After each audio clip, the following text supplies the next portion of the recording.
ಬಾತ್ ಮಾಡೋದು ಹೇಳ್ತಾ ಇದ್ದೇನೆ. ಎಣ್ಣೆ ಹಾಕಿ ತೇಜ್ಪತ್ತ ಮತ್ತು ಪಲಾವ್ ಎಲೆ ಕೂಡ ಅಂತಾರೆ, ಲವಂಗ, ಏಲಕ್ಕಿ, ಪೀಸ್ ದಾಲ್ಚಿನ್ನಿ, ನಂತರ ಈರುಳ್ಳಿ ದಪ್ಪಗೆ ಹೆಚ್ಕೊಂಡಿದ್ದ ಈರುಳ್ಳಿನ ಹಾಕಿ, ಕೊತ್ತಂಬರಿ, ಕರಿಬೇವು, ಹಸಿಮೆಣಸಿನ್ಕಾಯಿ 1-2 ಹಾಕಿ ಚೆನ್ನಾಗಿ ಫ್ರೈ ಮಾಡಿ, ಸ್ವಲ್ಪ ಅರಿಶಿಣ, ಖಾರದ ಪುಡಿ, ಉಪ್ಪು ರುಚಿಗೆ ತಕ್ಕಷ್ಟು ಹಾಕಿ, ನಂತರ ಟೊಮಾಟೊಗಳನ್ನು ಜಾಸ್ತಿ ಹಾಕಬೇಕು ಟೊಮಾಟೊ ಬಾತ್ ಮಾಡಲು.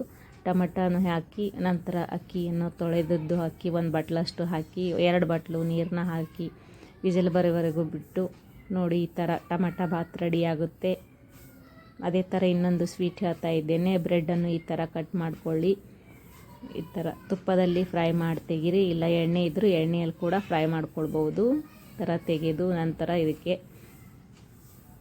ಬ್ರೌನ್ ಬಣ್ಣ ಬಂದ ಮೇಲೆ ತೆಗಿಬೇಕು. ನೀವು ಸಕ್ಕರೆ ಪುಡಿ ಬೇಕಾದರೂ ಹಾಕ್ಕೋಬೋದು. ಇದಕ್ಕೆ ನಾನು ಆಟಿಸಿ ಹಾಲನ್ನ ಹಾಕ್ತಾ ಇದ್ದೇನೆ.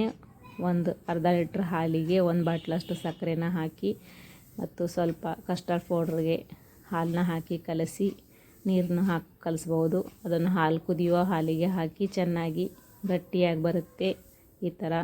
ಆವಾಗ ಬಾದಾಮಿ, ಕಾಜು, ಕಿಸ್ಮಿಸ್ ಎಲ್ಲ ಬೇಕಾದ ಡ್ರೈ ಫ್ರೂಟ್ಸ್ಗಳನ್ನು ಹಾಕಿ ಏಲಕ್ಕಿ ಪುಡಿನ ಹಾಕಿ ಚೆನ್ನಾಗಿ ಕುದಿಸಿ ಸ್ಟೋವ್ನ ಬಂದ್ ಮಾಡಿ. ಈ ಥರ ಆಗುತ್ತೆ. ಆರಿದ ನಂತರ ಮತ್ತೆ ಗಟ್ಟಿ ಆಗುತ್ತೆ ಸ್ವಲ್ಪ. ನಂತರ ಕರಿದ ಬ್ರೆಡ್ ಮೇಲೆ ಹಾಕಿ ತುಂಬ ಟೇಸ್ಟ್